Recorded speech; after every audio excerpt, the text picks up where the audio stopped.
Hello and welcome to another Ammach Project Archives series.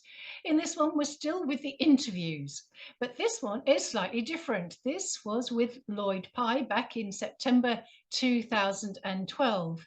And I was a great admirer of Lloyd Pye's work and his various books, Everything You Know Is Wrong or Everything You Know Is Still Wrong, the Starchild Skull and the E-Essentials books on intervention theory and the Starchild.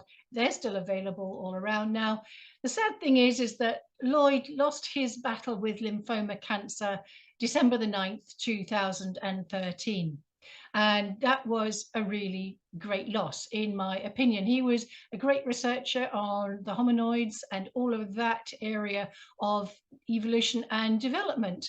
So after his death, there had been quite a few tests done, DNA tests, and the results are extraordinary. There's no getting away from it. However, the owners, Melanie and Ray Young, to whom the skulls belonged, and this skull is an anomalous skull found with a human skull, and the Starchild skull became known as the unusual one, even though it's not exactly a child. And back in 2017, Melanie ordered another series of tests, DNA tests, which came out to prove, from her perspective and their results, that the Starchild skull, in fact, was nothing to do with anything alien, but was simply humans. With Lloyd Pye's work, what he was finding was that there was human involvement, there was human DNA in there, but that was not the whole story. And you know what? I am still in the Lloyd Pye camp on the results that he was having, albeit we lost him far too early in this project. So I have asked Andrew Johnson of checktheevidence.com and that great work he did on 9/11 and many, many other things. He's a really great researcher, and if you can see his work, please do. So I asked Andrew if he would provide a short commentary on the fallout after Lloyd's death of the testing that was done on the Starchild skull in 2017. So I think you'll find that of interest. I've put Andrew's interview, it's going to be a short one, on the end of the Lloyd Pye interview, because I think it's still relevant. You'll make up your own mind. Yeah, I stand with Lloyd. Hope you enjoyed this one. Hi and good evening. We are here in Highgate for an extraordinary Ammach Researchers Report. We're here catching Lloyd Pye. Thank goodness he's just in the UK for a month. So right. He's got some conferences going, so I hope you see those. I've heard that today is a very auspicious time. We have got Uranus conjunct the moon or in Aries rising. So this means something special. So Lloyd, thanks for being with us, taking the time out. Well, it's special just to be here with you. Oh, shucks.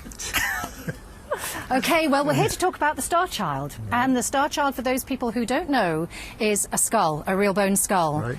Perhaps you can fill us in on the history of it, the beginnings. The Starchild skull was found in about 1930 in Mexico by a young girl, teenage girl at the time, and she found it in a mine tunnel with another. There were two skeletons, of which the Starchild was the head of one and a human, normal human, was the head of the other. She recovered the two skulls, brought them back, kept them her whole life, assuming, as anybody would in 1930, that the what she called the strange or bizarre looking one was just a human deformity. And then they ended up giving when she was dying, she gave it to some friends to keep. They kept it for 5 years and gave it to some other friends. So just to go on a time frame, so how long did she have the skulls for, not knowing From about they 1930 to about 1993 or 4 when she died. So quite a time. Exactly. And then a couple that ended up with it, Ray and Melanie Young. Melanie was a neonatal nurse for about 15 years, and when she saw the skull itself and held it, much too light, and it was much too symmetrical, and she could see that all of the physical features that she could just see were not human-like. Just the most basic things. The eye sockets were different, the brow ridges were different, the nose was different, the ears were in a different position. It was missing an Indian. Just everything she could see. It had a crease in the top of the head. Yeah. Everything told her it wasn't a human deformity and it wasn't a human skull. It was just too symmetrical, too different, too light, everything about it was wrong in terms of human. You've been involved in hominid research, I No, should say. hominoid. Hominoid. All right, Bigfoot and the sorry. Abominable Snowman, and I had also done a lot of human origins work relative to that. And so when they were asking around who in the field of alternative knowledge dealt with skulls, my name came up. They invited me to come to El Paso and take a look. I did. My first reaction was that it probably was a deformity of some kind, but I told them it was very unusual and I didn't know what kind of deformity it'd be. And had you seen anything remotely like this No, before? I never had. And so I began to take it to experts to see what they said, and it turned out they hadn't either. They Right. know These what are it was. your usual run-of-the-mill medics, Yeah, this or would were be they doctors, specialists? and this would be very specialists. This would Right. be anatomists. This would be archaeologists, anthropologists, not archaeologists. Just people who should know. Okay. So that I was, by the end of the year, I was convinced. Early That 99. I saw it in early '99, and by the end of '99, I was pretty much convinced of what it was. And so how did it come to be in your custody? Well, Ray and Melanie, they both had jobs, and they couldn't do anything with it. They said, as you travel around, I was traveling around giving lectures, they said, as you travel around, would you just try to find out what it is? Yeah. And experts where you go. And I said, yeah, I will. And so I did. Yeah. Great stuff. And I have to say that I think we were saying it was about 4 years ago that you were in the UK and I attended one of your lectures. You had the two facsimile skulls. Right. And I know that you have the precious ones locked away in a bank vault, don't you? Originals, yeah. But what was really interesting about that is they didn't look sort of hugely different in terms of size. I mean, some difference, but it was the weight. Right. That was the phenomenal Actually, thing. they're about physically the same. They're the size of a skull of about a 5-foot human or about a 12-year-old average person. Also, I think you were saying there was something to do with the volume, the capacity Right. of the brain in this other skull, Right. let's say. In the human skull of that size, like as you and I sit here, we have about 1,400 cubic centimeters of brain in our heads. An average person has about 1,400 cubic meters. A very small person, around 5 feet tall, is going to have more like 1,200 cubic centimeters. The size thing. The Starchild is the size of a head that should have 1,200 cubic centimeters. The human that it was found with, she does have 1,200 cubic centimeters. But the Starchild, when you measure its brain volume the same way, you turn it upside down, you pour bird seed in, pour it out and measure the amount, it's 1/3 more. Well, I mean, that's huge. 1,600 cubic centimeters. It's 200 more than you and me. From 1,200 to 1,600 is a huge jump in the same capacity. So when that was done, the brain guy was like, I don't know how this happened. I don't know how this. Some of the ways where the extra would come is that the Starchild has no frontal sinuses, very shallow eye sockets, and it has expanded parietals, and the bone is much thinner. But on the other hand, it also has a flattened rear of its head, so that would take away some. So the bottom line is, we don't really understand it. It's almost like magic. Yes. It's almost like magic. And you how were much brain saying it has. that the skull itself, although it's much thinner, it's twice as durable. 2 or 3 times. It's Yeah. very, very hard. I've cut it, and about 5 other people have cut it, and we all say the same thing. It's just incredibly hard to cut relative to the bone. And a human bone, if the human bone is about like this, this child's about like that. Yeah. It's less than half. And yet when you try to cut it, it's like trying to cut sheet metal. It's very, very hard. And what's the composition of that? Have you found that out now? Yeah, the Starchild bone is more like tooth enamel, which is the hardest bone in our body. Its biochemistry is that of tooth enamel, the whole bone. So that adds a lot to its hardness, but also there are fibers woven through the matrix of that bone, like rebar through concrete. These fibers they're very durable, they add the toughness of it, and we really are amazed because there's no other bone on earth that has those fibers woven through the bone. So the Starchild is unique in that regard. What is the dating on both the skulls as far as you know? Both skulls, we C14'd them, carbon 14'd them, dated, and both of them died about 900 years ago, plus or minus 40 years. So right at 900 years ago they died. Any relationship between the two of them? For sure, there is no genetic relation to the two of them. They're not mother, child, nothing. We thought that might be the case, but genetics prove that it isn't the case. Now we believe that the Starchild is in fact a misnomer. Well, we know the Starchild is a misnomer. Right. It's a star adult, right? But the first week we had it, the very first test we had done was an X-ray of just the part, see if there was anything unusual. And in the piece of maxilla, this piece right here, the technician saw that there were 2 teeth still present, like down and present, and there were 5 crowns parts up here, unerupted.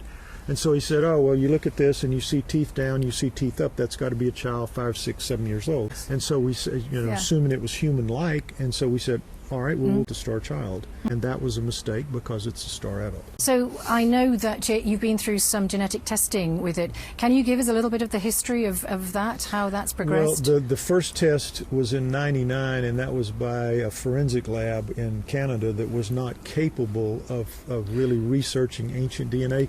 Any DNA older than 50 years is called ancient, and it requires very much different handling than would my DNA or your DNA. That's pretty easy to work with, but when you start working with material 50 years or older, it's very degraded over time, and it's very contaminated by the bacteria of death and the bacteria in the soil where it's buried and stuff like that. So that special handling makes it much more difficult, and much fewer labs can do it. And I guess contamination can be a problem as well. Yeah, just human contamination of those working on it if they don't take the proper precautions.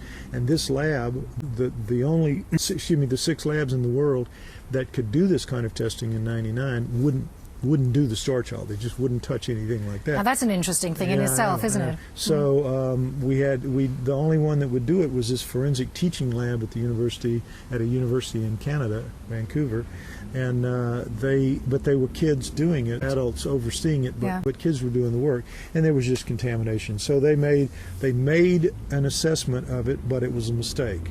Then in 2003 we had another test by a lab that was capable of analyzing ancient DNA properly, and that lab showed that the '99 test was absolutely invalid. You can still read the results of that '99 test on the internet as the bottom line, because that test said that the Starchild was human and that's it, forget about it. And that's what mainstream science wants to believe. And so that, unfortunately, is what anybody goes out looking for more information about it finds out.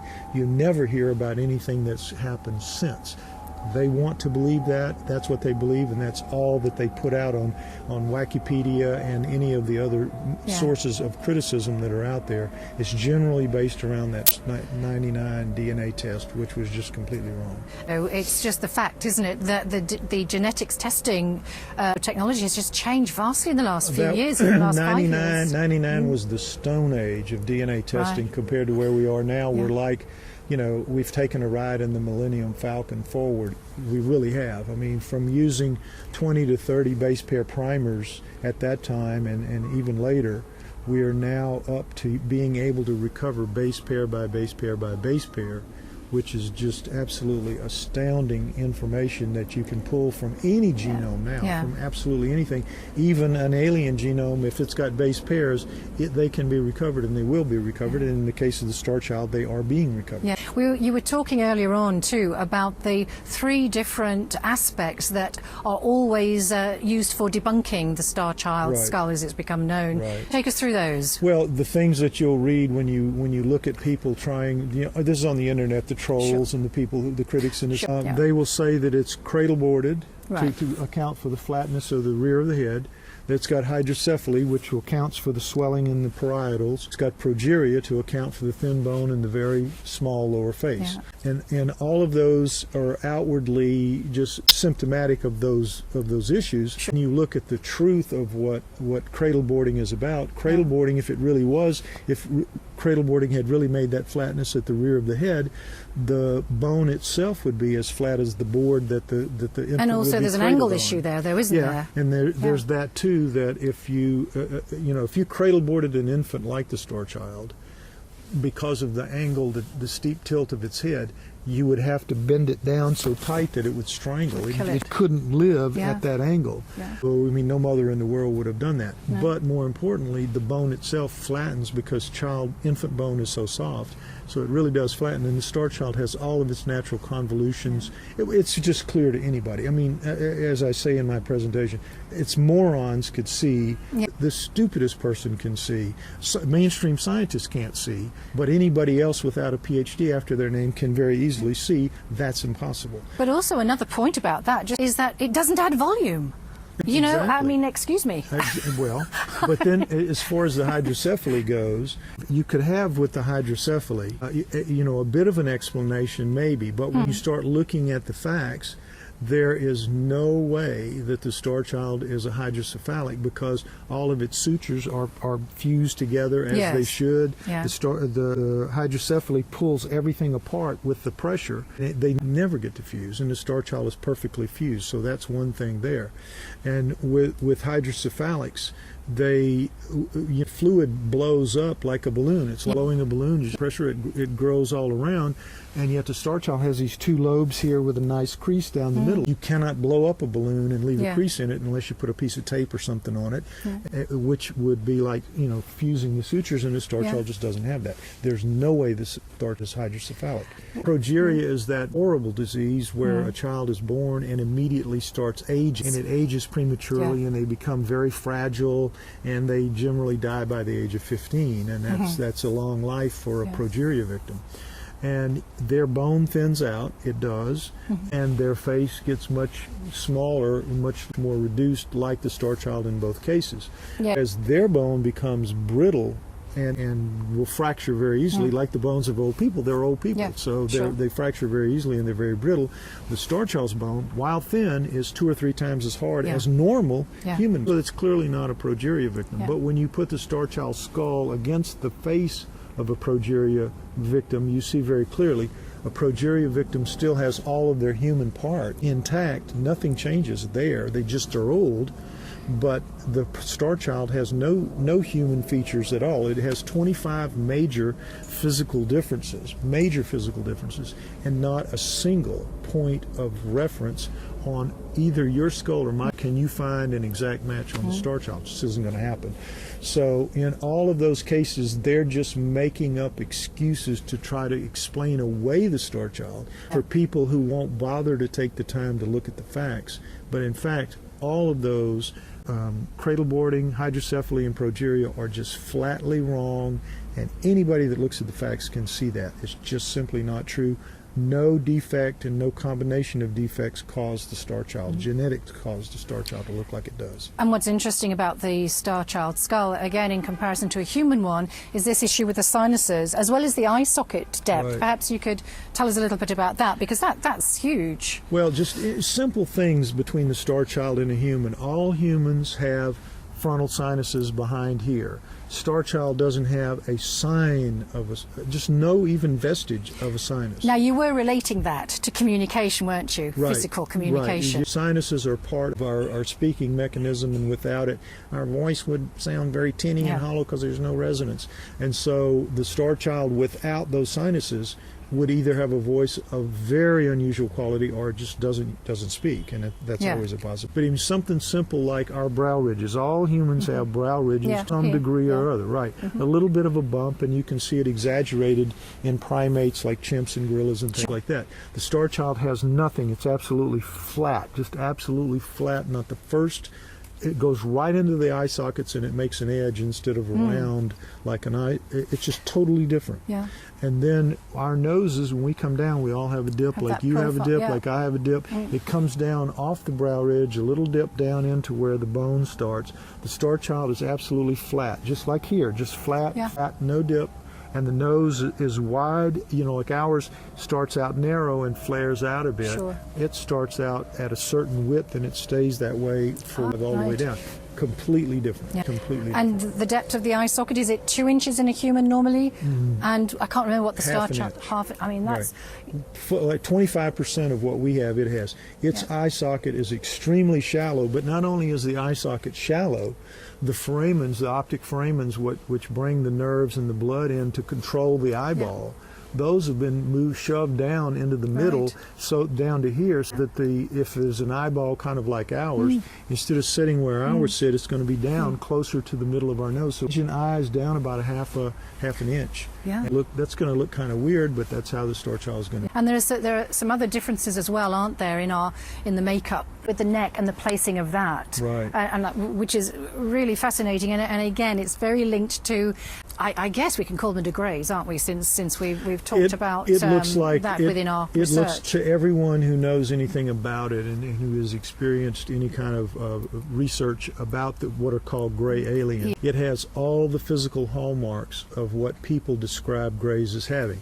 They say when they see grays, they say that they have this expanded parietals here that has a crease down the middle. The Starchild has that, and they describe it consistently as, well, they have kind of a heart-shaped face. They have a heart and then narrow like this and down. The Starchild has all of that physicality to produce that heart-shaped face. So you take that skull and you put it in skin and muscle and all that, you're going to get a heart-shaped face out of that. And those eyes are very weird.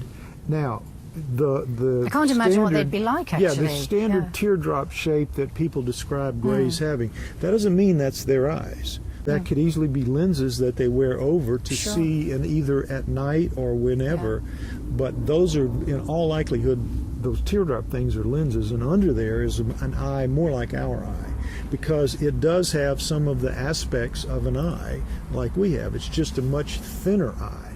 So when people talk about the grays, one of the things they talk about is they have these big black eyes. So if you've got an eye, unlike ours, we have a big eye sitting behind the little opening. You have a much bigger eyeball. It's that little aperture that shows it.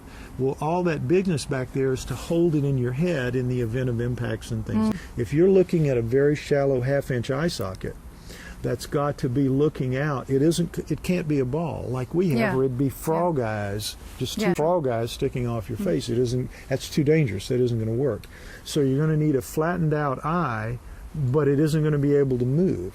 See, we see 180 degrees by flicking our eyes. Muscles and everything designed to do that. I think probably they have an eye that just sits there, but they have a 180-degree aperture in the iris, and they can just see 180 degrees without moving their heads. That's all I can imagine you would have with an eye like that, and that would explain the black eyes that everybody. Did they just say they're all black? Iris, if they're all taking in light, and to me that makes sense. I tell you what you were talking about earlier, which was interesting too. We were just going on the neck, but before that is the cerebellum.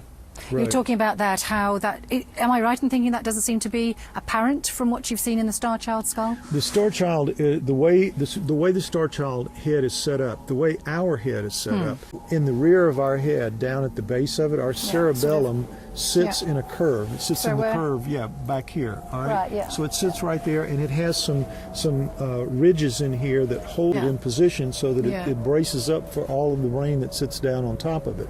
So it's got a nice, comfy, and this is some of the biggest, heaviest bone in the skull. So the cerebellum is well protected, and the neck muscles sit right on top of it too. It's very well protected. Well, with the Starchild, all this is flattened at a very steep angle, and those ridges inside are just taken out. So there's nothing really to support it. It's like a heavy kid on a slipper slide going down. So you would, and a lot of the extra brain is up here in the parietal. So what you'd have to assume is that brain, if it was the consistency of our brain, it would, just the weight of it and the angle would push it right out of the neck hole, magnum. It would squeeze right out and kill the individual. But that didn't happen with the Starchild. So when you look at it that way, it either doesn't have a cerebellum, tell us about the cerebellum. The cerebellum is your software. It runs you. You think with this part of your brain, but the thing that runs your autonomic nervous system, that runs your digestion, that runs your breathing, that runs the coursing of your blood through your body, all of that, that's your motor, and that's the cerebellum down here. Everything else up here for thinking and all that, or whatever that's for, the cerebellum, you take it out, you're done for. I mean, so maybe that other 200 cubic centimeters of brain, somehow they've got their cerebellum element somewhere else. Or they don't even have one. The main thing, though, Joanne, about that, the brain is, and the sliding is, to keep that from happening, that brain, the Starchild's brain, has to be very much harder, made of a denser material, more rubber-like or something, so that it can take the pressure and absorb it and not slide out. If it was our brain in that head, that brain would have slid out and would have killed it. It didn't, so it doesn't have a brain like ours. It has a brain with more solid consistency. It has to, or it couldn't have lived. Yeah, and you're just thinking about sort of the neck position as well, trying to imagine with that with the angle and the... You know, with humans, our front of our face is hollow. We have the frontal sinuses taking up a lot of space. The depth of our eye sockets taking up a lot of space. Yeah. Our nasal passage is taking up a lot of space. It's all air, all light. Our mouths taking up a lot of space.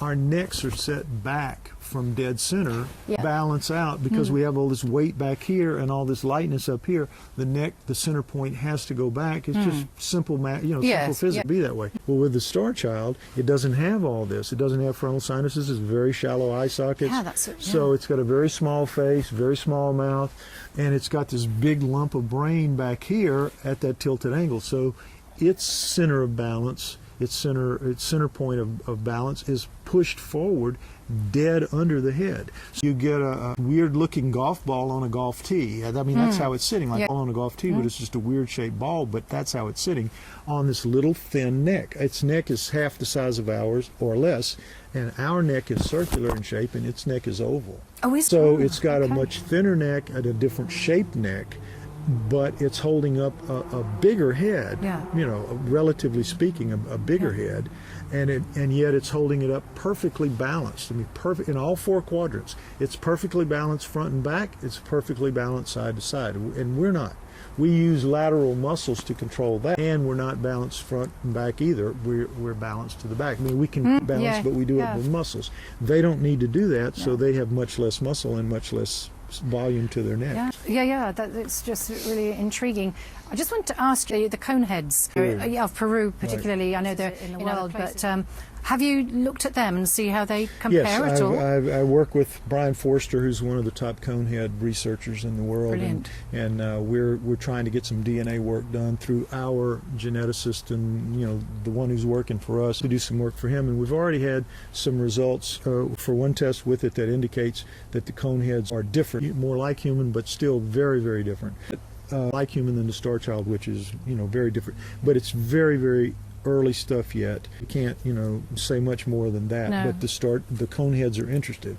But the coneheads, what makes them so fascinating to me anyway, is that they have twice the brain in their heads that we do. Twice the 100 to 3,000 cubic centimeters, and we have 1,400, so it's like that. I have to wonder what they did. And yet scientists, when they look at coneheads, what do they say? They say, oh, well, those heads were just bound. Those heads were just wrapped. A human baby, and you can reform the baby's head with some binding. Doesn't change the volume, though. But you don't change the volume, exactly. But the coneheads have a human-like face more than the Starchild does, but they still have some very significant differences. They have differences in the jawline and the way the jaw is set. The teeth are set different.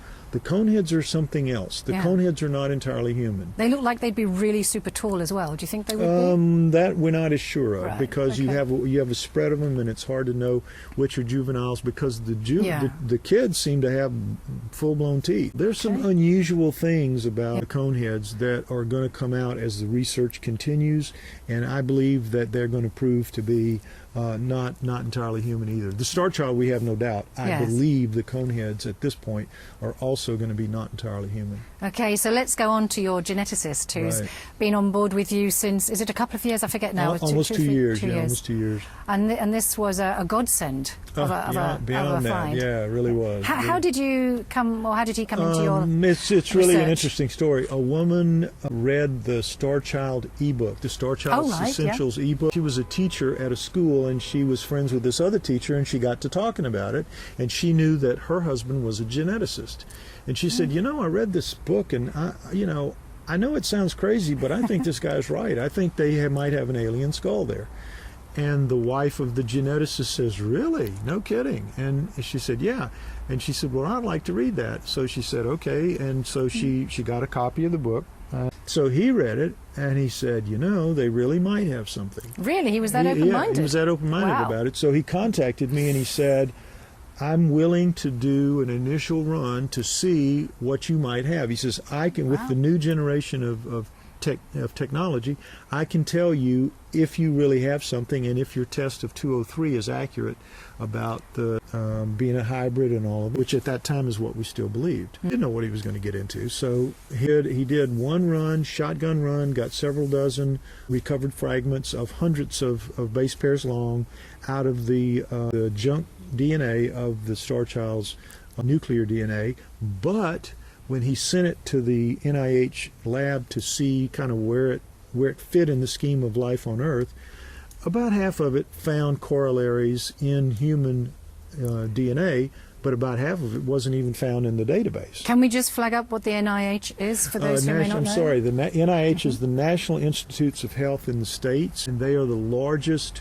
organizing body for paying for medical research, particularly genetic research. So if you're doing genetic research, you submit a grant to NIH, they give you the money, whatever you produce, you owe back to them as a result for them to add to their database. You don't own it. They paid for it, they own it pretty much. Right. So you send whatever information you get, the genetic information you get, back to them and they load it into the database. So by 2010, when we were doing this for the very first time, there were literally billions of coherent base pair strings in that database. So for half of the Starchilds to come back as having no corollaries, he said, you really got something here. That's phenomenal. But he says a few of these coming back not registering, he says, I wouldn't mind that, but to have this much, this thing is absolutely unusual. So he says, I'm in if you're in, and let's see where we can go with it. And here we are 2 years later on the verge of really doing some amazing things. That's where we're here at in Highgate at the house of Belinda McKenzie, who's a fantastic supporter of all your work and many other alternative orientated researchers as well, and plays a big part in the progress of the Starchild skull. And it'd be really nice just to hear that. Belinda McKenzie in 202, the first test that I told you about, and first DNA test in '99, the mainstream used that test to just hammer me down, to just tell everybody, Lloyd Pye's a fool, Lloyd Pye's lying, Lloyd Pye's a huckster, don't believe anything he says, the lab has already shown that it's a human, and that should be the end of it, and he should just quit and go home and give it up, and just, it's all done, forget about him, forget about everything. And of course people listen to scientists when scientists are talking. So in those 3 years, I just couldn't get an audience with hardly anybody. I couldn't get an audience with alternative people. I couldn't lecture hardly. So I couldn't make any money. I went into debt. I was going to have to go bankrupt. And my girlfriend of the time said, excuse me, you got a spider. I'm sorry. So, sorry. So my girlfriend of the time said, you just have to quit. You just have to give this up. This is killing you. This is wrecking your career. You still have another career you can go back to with the hominoids and human origins. And so I finally had to agree. So I sent the word out to my mailing list, which Belinda was on, and I didn't know it.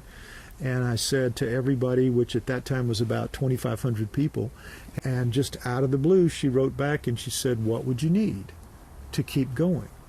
And I said, I don't even know. I've been so far hopeless for so long, I don't even know anymore. Because I had stopped researching what I needed to do. And anyway, so I said, but I can find out. And so she said, well, let me know when you find out. Well, it took me a few weeks of research, what ancient DNA labs were available, and what used to be 6 in 1999 were now 24. So I had a much bigger choice, and some of them were new, brand new, and they needed business. So I contacted some of them, and one of them said, yes, we'll do it for X amount of money. So then I sent that X amount of money to Belinda, and I said, we need this, and I need this to live on to keep going. And she said, she would check me out, check out my credentials, and see who I was, and make sure that I wasn't just a hustler. And so I assume she hired a private detective or somebody to check me out. And a few weeks later, she said, "Okay, you check out." And the check came, and I was back in business in 2003. And then so I went right out and got those guys lined up. And by mid 2003, we had that second DNA test, and we were off and running. So that was it. How amazing! Belinda saved the day. She raised the dead. Belinda McKenzie, thank you. Belinda, as usual. Brilliant. Right. On the geneticist side, how far have we got? We have now gone an amazing distance. We have all of those dozens of fragments out of the nuclear DNA, the junk DNA. We have a single fragment of what is called FOXP2 out of the non-junk DNA, and this one fragment of 211 base pairs is so compelling in what it shows us that it's like it closes the case in our favor. It's amazing. We also have 4 fragments of mitochondrial DNA, which in their own way also close the case in our favor. And now we have a new little small piece of protein that comes out of the eye, a collagen piece that comes out of a very, very specific part of the eye, and it's very different than the human eye. So everything that we've recovered so far that tells us anything about the Starchild versus a human, it indicates that the Starchild is radically different. It's like I said, the area code of a human is Earth, and the area code of the Starchild is the moon. It's that far apart. Wow. It's really, really amazing. That is absolutely amazing. Can you just give us a little bit more on the FOXP2, their nuclear DNA, what we have in our bodies that is the largest part of it, is in our cells. 95% of that, 97% of that, you get different numbers, doesn't work. It's just junk or non-coding or whatever. So there's only like about 3% of the 3 billion base pairs, still a lot, it's 90 million base pairs, but that runs our bodies. Well, in there is a gene, one of the genes called FOXP2, that is part of creating an embryo. When we're forming, FOXP2 is there from the first cell division, and what it does, it's called a master gene. There's only a few master genes that control the downflow of other genes. So FOXP2 controls about 300 or more other genes, so that if anything goes wrong in it, the embryo just dies. That's it. It can't go forward. You can have, there are 2,495, I think, base pairs, something like that, in the FOXP2 gene. If one of those 2,000, if one is wrong, you might be born, but you're going to have a very bad disorder from that. Just one. You can't have 2, you can't have 3. All of us who are normal, any normal human being, all of the FOXP2 gene base pairs are exactly the same. Mine are the same as yours. Everybody else, everybody listening, if you're normal, you've got the same. Starchild has like 700 differences. If you extrapolate out of that 211, where it has 56, if you extrapolate that out to 100%, it's got over 700 differences where a normal human would just have none. Right. It is amazing when you give that, run with that one. But what is it about, you were talking about there were 120 differences between humans, sort of generally. Well, that jumps to the mitochondrial yes, DNA. I wanted to get on that. With the mitochondria, humans have a maximum of 120 variations in the mitochondrial DNA is 16,569 base pairs. 16,569. Of those, it is very highly conserved, like FOXP2, but it can have has a little more room to play with variation and mutations. So humans have a maximum of 120 differences. 120. Neanderthal has 200. The new creature that's kind of like Neanderthal, Denisova, has 385 differences. So it's 120, 200, 385. Starchild, 800 to 1,000. Wow. So it's just a huge, huge difference. Maybe it's further out than the moon. Certainly is least as far as the moon. Are there any other major factors for you that have come from this new genetic testing? Really, the FOXP2 is just so overwhelming, and the mitochondrial DNA. Those two things alone. The little piece of the collagen 8 is very interesting, but it's not nearly as compelling as the other two. The other two are really slam dunk home runs. They really are. Yeah, because you actually had some teeth to work with as well, didn't you? I understand, which is again phenomenal to think that the Starchild had teeth. I had teeth. Yeah, I mean, I know you were talking about the eruptors before, but the fact that they've even been used. Okay, at this point, I want to bring in Belinda.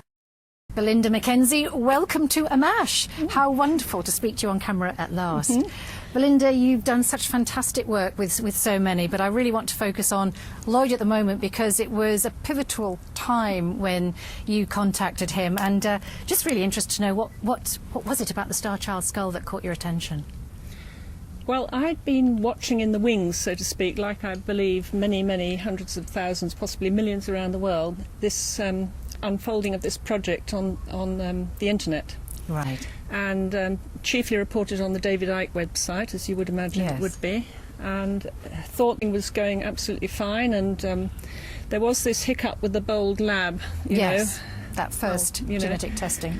But then this desperate call came out from Lloyd in July 2002 that he was running out of funds and couldn't carry on, and it reached quite a bad moment in the project.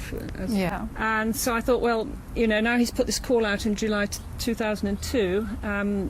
The millions around the world who are fascinated by this, and some of them must have more than a bob or two to expend on advancing the frontiers of knowledge, basically. Yes. Would be willing to chip in, so I could, you know, stay quiet and watch that unfold. So, and a few more weeks and months went by, and then another rather plaintive call came out in October 2002 that it hadn't. The first call hadn't brought in any results, and if nothing came through this time, this was the last call, and by Christmas the project would have to wrap up. So at that point, I emailed him. And I couldn't let this project go down. I mean, this is the most important project of the 21st century, for me, anyway. There's this sort of the macro scientific take on all of this extraterrestrial contact, you know, with the UFOs whizzing around and SETI listening forever into the deep galaxies and not picking up a squeak from out there. And then this is the micro, you know, very often in small things the greatest breakthroughs happen. And this little skull, picked up by somebody in the 1930s, kept all her life lovingly, you know, coated in shellac, put in a box in her attic. And then when she's reaching the end of her life, she feels a responsibility to do something with it, passes it on to people who are interested in, all, you know, anomalous bio relics, if you like. And then eventually it lands on Lloyd's desk. This was just totally fascinating, because to me this was the key. And this is why this project is so important, because in a very understated, very modest, very sort of beneath the radar sort of way, it opens up the Pandora's box of I think so. the whole of what's out there in the universe that we are just not looking at, and which has obviously a great interest in us. We have great need to be connected with all of them. If you look up, we can't see many stars tonight, but you know, they're all up there. It's probably life, teeming life all over the universe, and we are enclosed in our little box, and I say it's a box with meaning, on this planet with, you know, a box around our brains, not looking up, not asking questions, not looking beyond, not asking where we came from. What other forms of life are here with us? And here's the remains of a form of life which is seriously interesting, seriously alternative, and needs investigation. And, you know, when I operate from the intuitive level, so I think the intuition is rather like the scout in a sort of military operation, goes out ahead and sort of That's a really good way to think about it. plots out where the, you know, the other side are coming from and where things are at. Then comes back, reports back to the big generals, and then the real intelligence goes into operation. Now, the scout having come back and reported there's something out there, the intelligence, which is the scientific community, should be going to work on this. So why aren't they? Well, they're not, because Change paradigms forever, won't it? you know, we're stuck in a groove here, we're stuck in a box, and, you know, whatever you call it. So it has to be the labours of one dedicated man who I completely admire for his dedication over so many years, and through so many setbacks and through so much, you know, quite strong hostility and ridicule that he's received, and he's weathered all of that, and he's kept his nose to the grindstone, and he's focused, and he certainly won't, you know, look at anything which might distract him, because he's got to keep on and on and on. And that is the quality that Lloyd has. And we're almost nearly there, aren't we? I mean, I feel that very, very near. This year, my gosh, if the funding comes through, it could be. Every time I hear Lloyd, there's something new, but this year there's something seriously new come up. And I know that it's nearly the tipping point, so Well, I think it's really very exciting now.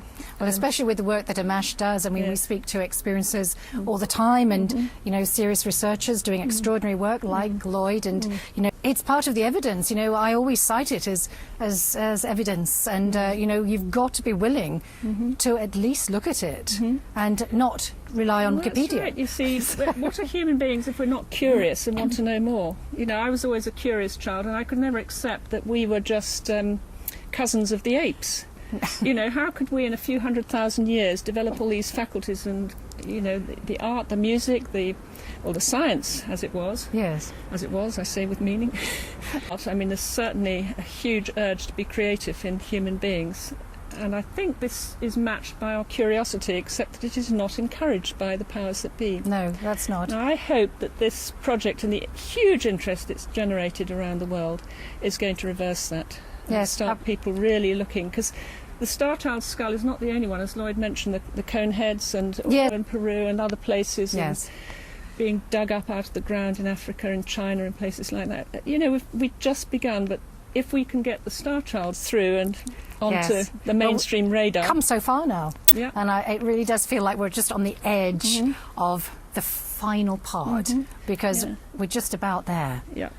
There's a certain sort of satisfaction that, you know, had a sort of personal role to play in it, but really, to me, the whole thing is going to change. My role, even Lloyd's role, will be insignificant, because the whole thing will bowl along by its own momentum after that. And, yes.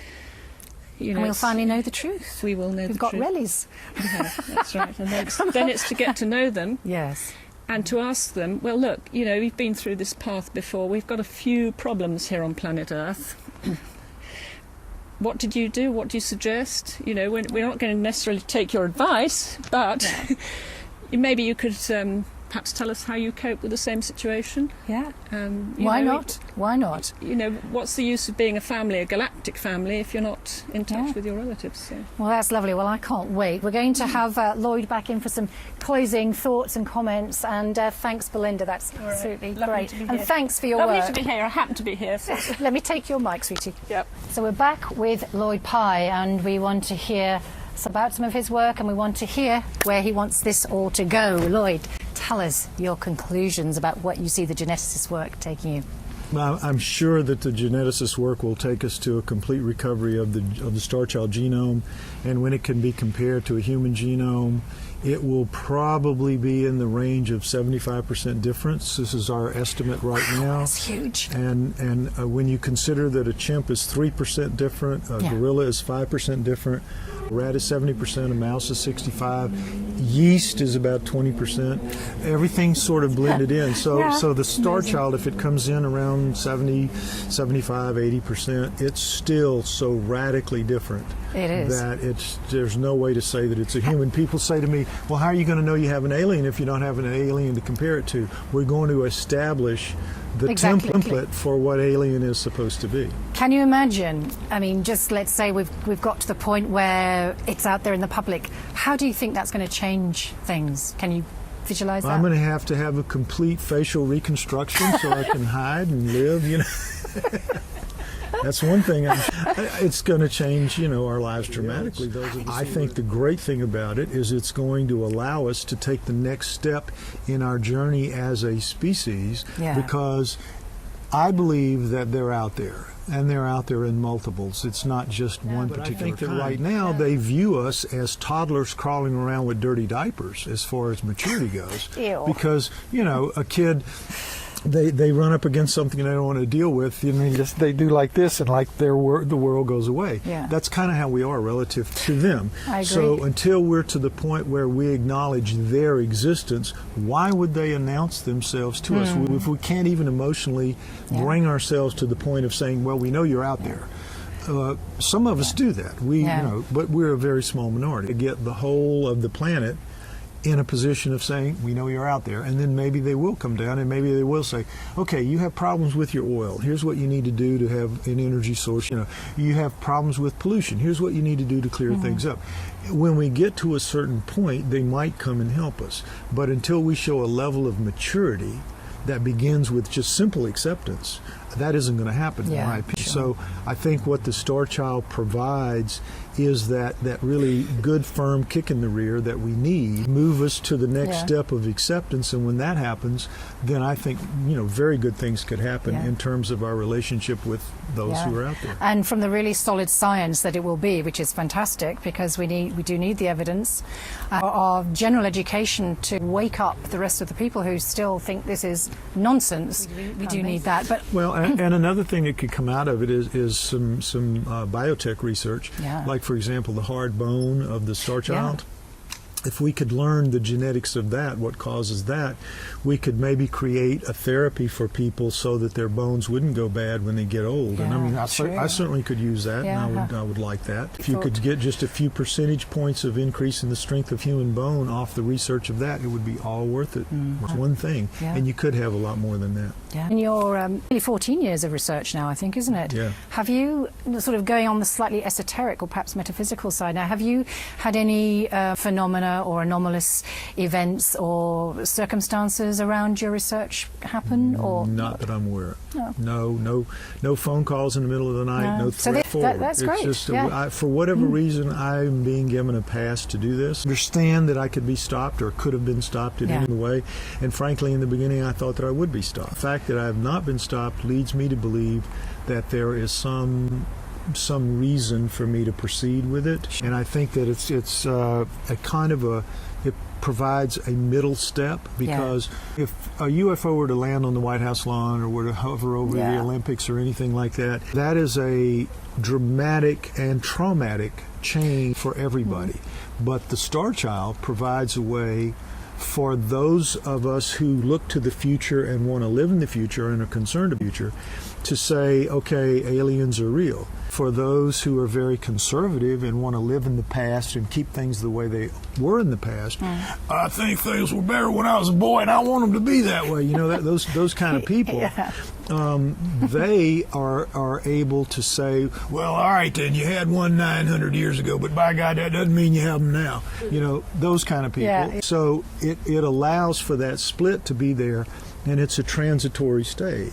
I think it's so exciting. I think it is just going to blow the lid off so much to do with our heritage, our history, a lot of things, and our potential.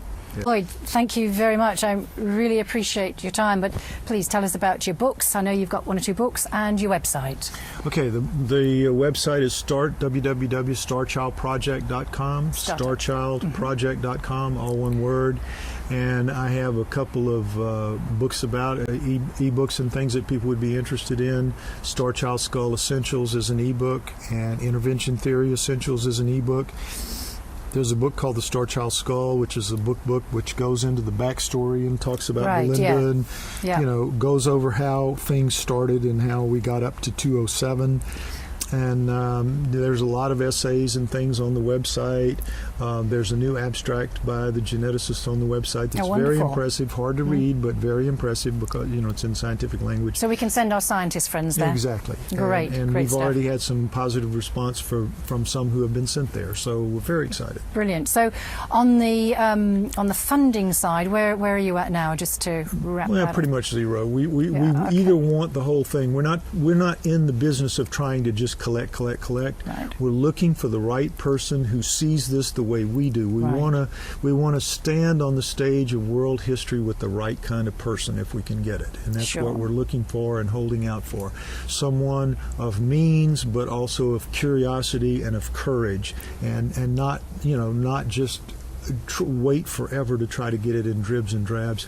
That person is out there, and when that person hears the message, they'll come forward and they'll contact me. So we were talking just off camera before that it was about, was it $3 million to do all the testing because of the extensive testing, and then $4 million, we're talking about dollars, to do 2 documentaries. Well, and understand that these documentary films are going to be extremely good quality documentary films with extremely good graphics to make all the DNA understandable to absolutely someone without any understanding of it at all. And that requires money, but to do it, when we do those 2 films, they will probably be 2 of the most popular documentary films ever made. So we're very excited about its potential. Most important documentaries on the planet.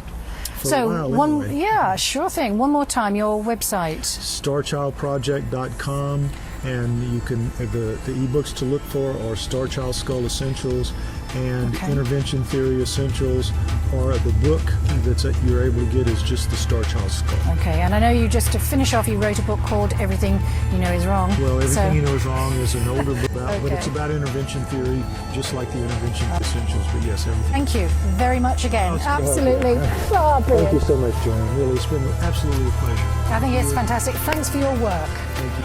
Another extraordinary Ammach interview. Thank you very much, everybody, for everything.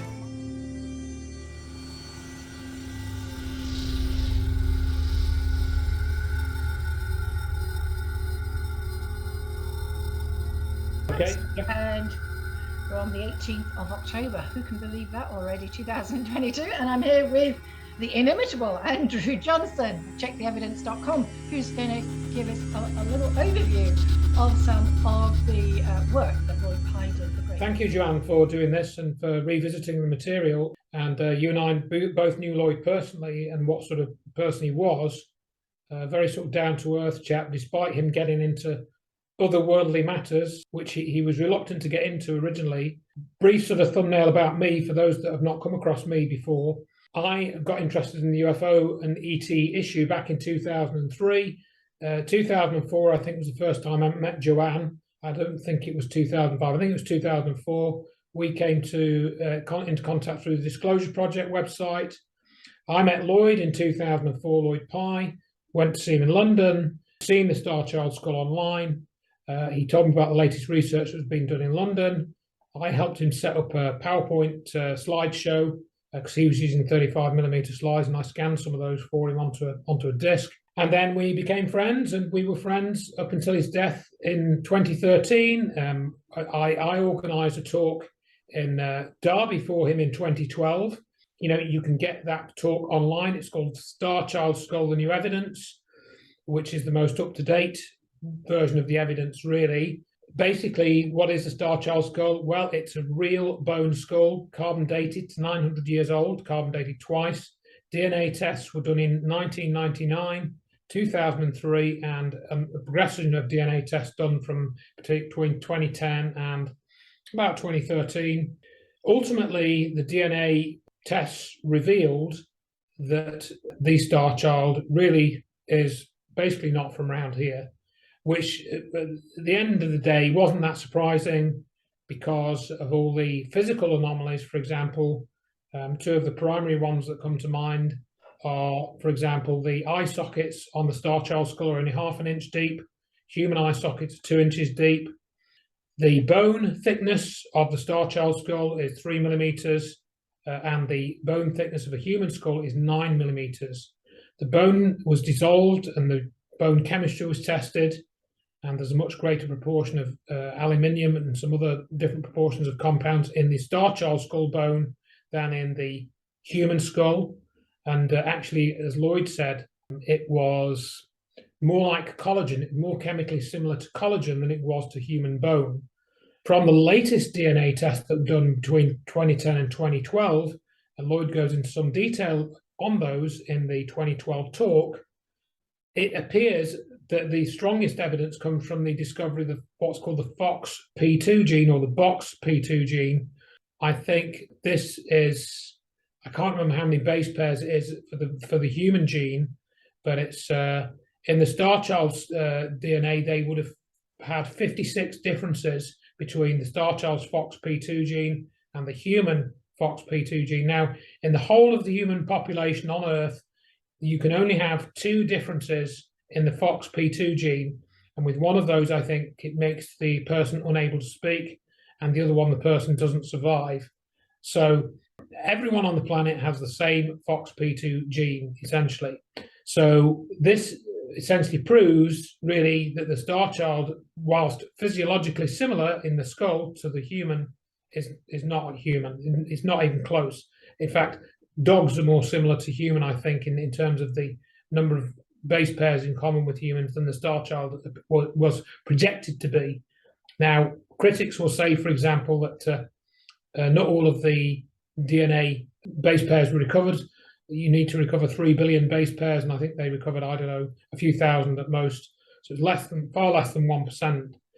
So Lloyd goes into great detail about all of that.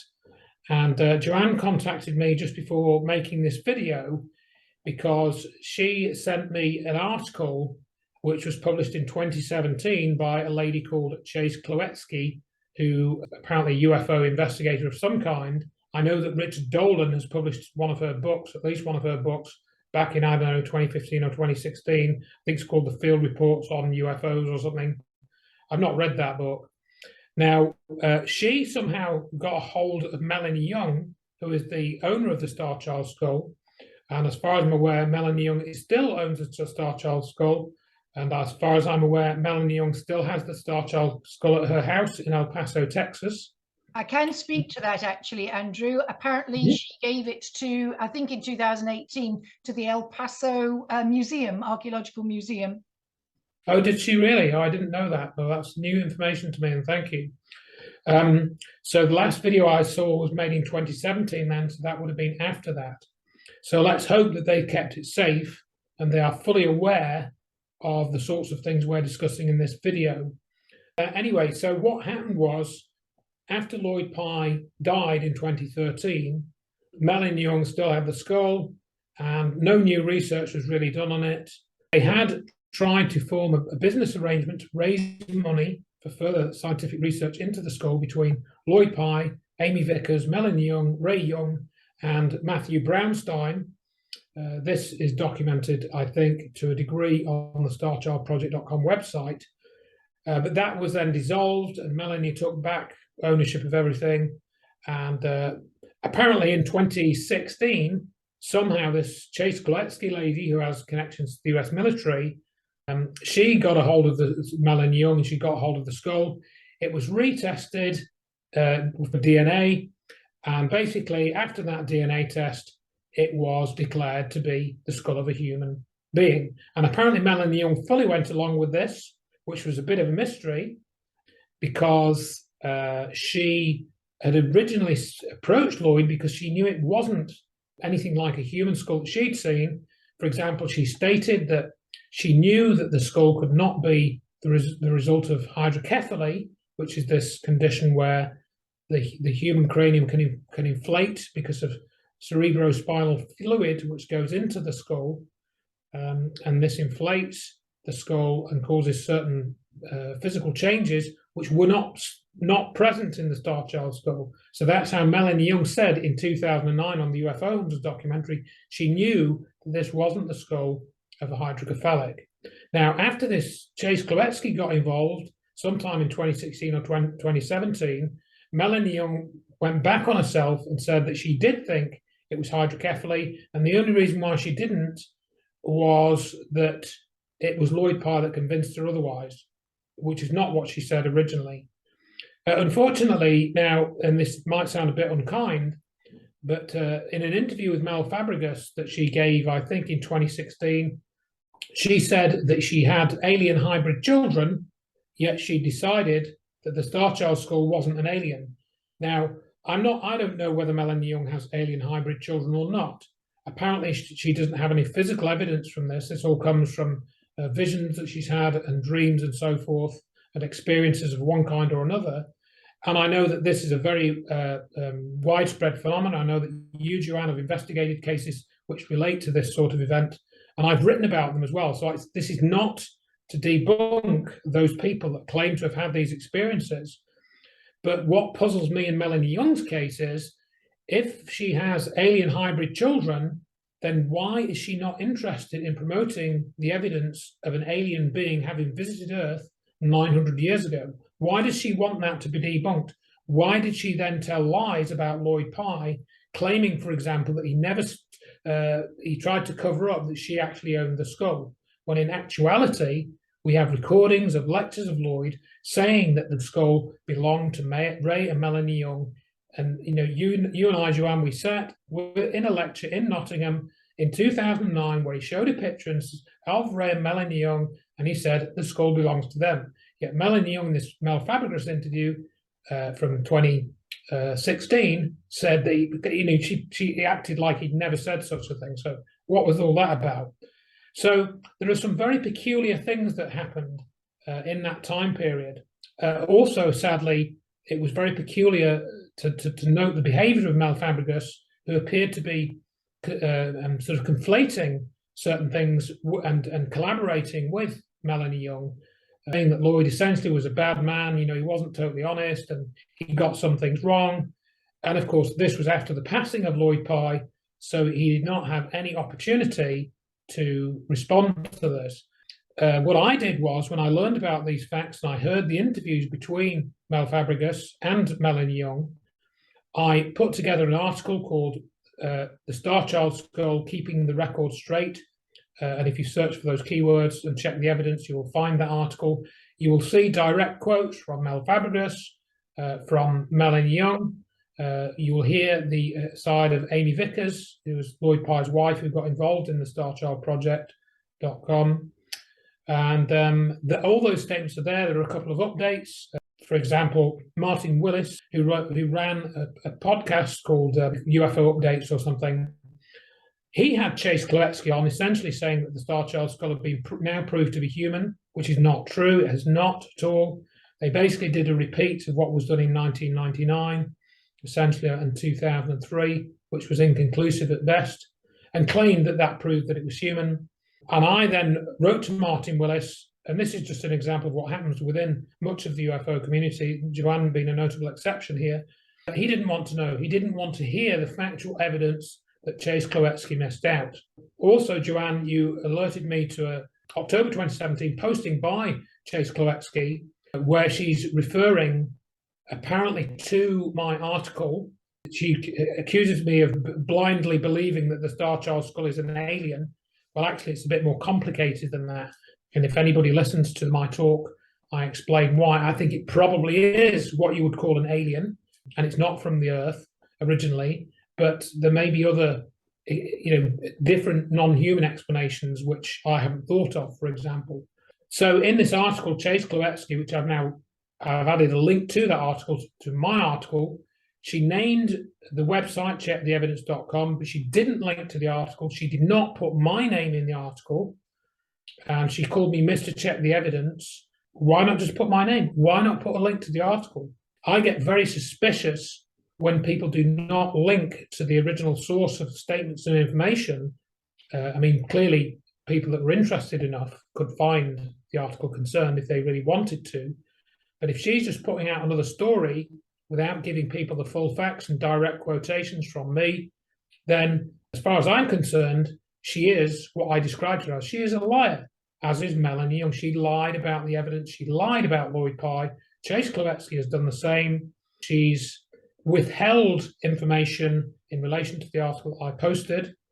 She, for example, talks about my comments on Melanie Young's website, because after this separation of the Melanie Young from the Starchild Project, Melanie Young set up her own website called starchildmelanieyoung.com, which I linked to in the article. You go and try and access that URL now, see what happens. Basically, you'll find nothing there. It's a lapsed domain. Yet the original starchildproject.com, not funded by Melanie Young, as far as I know, is still there with all the original information on there. So what does that tell you? So Chase Kloetsky hasn't updated her posting from 2017 to say any of that. So in summary, really, as far as I can tell, the Starchild skull is what is the holy grail of UFO ET research. It is real physical evidence of a non-human being which has some very similar characteristics to grey aliens, for example. It's been tested in a laboratory sufficiently, not exhaustively, but sufficiently to prove that it is not and cannot be human. Okay? But hardly anybody, apart from Lloyd Pye, Richard D. Hall, yourself, a couple of other people, is talking about this. They apparently want to talk about other less certain pieces of evidence that this is what we think it is. It's the skull of an alien being that was left here 900 years ago for some reason. In other words, in the 1300s, something like that, 1400s. So, you can look at this evidence for yourself. It's all available in Lloyd Pye's lectures, and you can come to your own conclusions. You don't really need me to tell you. I just try and summarize it, and I explain things perhaps a little bit more clearly, point out the most salient points. But again, there are at least 10 doctors of craniofacial plastic surgery, dentists, and a couple of other people that have got knowledge of anatomy and are PhDs. They've gone on record saying the Starchild skull is not like anything they've seen anywhere else. They don't say it's an alien because doctors generally don't say that. But apart from that, they said everything else. So it's not just me that's saying this. There are a small number of people who have said it. And that, again, that's all on the Starchild Project website. And I'm sure if you really wanted to, you could contact any of those doctors that are still alive, and they would, I hope, tell you the same as what I've just told you. There it is, and there's really not a lot more I can say at this point. I have done a whole talk on this, putting all this together with Lloyd's material, and that's available on YouTube as well. Okay. Any further insight or information about the friendly geneticist who was doing some testing that we don't know the name of because he wants to keep that private? I don't know whether it was Chase or Melanie Young that said he actually wasn't a biogeneticist, he was a virologist. I don't know whether you've got any information or insight into that. Lloyd Pye did tell me his name. I can remember his first name. I can't remember his second name. He did used to live in the Soviet Union. He'd gone to work for a US company, and he was given the permission of that company to use the facilities to do the DNA testing, but the company said that he mustn't reveal the name of that company to anybody, which is partly why he was kept anonymous.